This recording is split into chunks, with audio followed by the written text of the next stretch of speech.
बनल रहे ससुरा बनल रहे नैहर हो। हे शिवजी सजल रहे सिंदूरा से मंगियात इह बर मांगिले हो।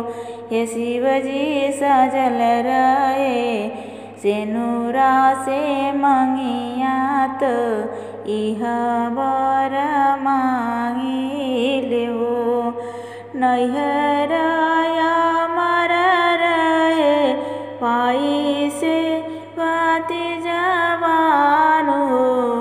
हे शिवजी अमर रहे माई के सिंगारत भाभी के गोद लालन हो।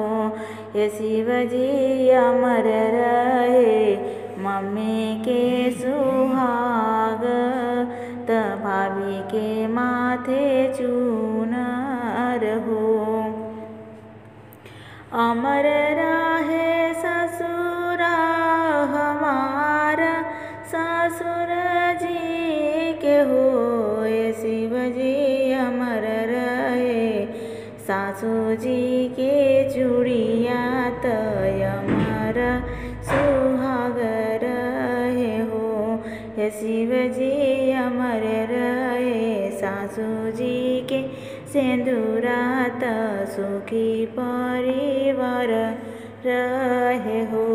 हे शिवजी अमर रहे ननद के चुनरिया त सुखी परिवार रहे हो। अमर रहे जेठ से देवरवा त अमर सजना मानो।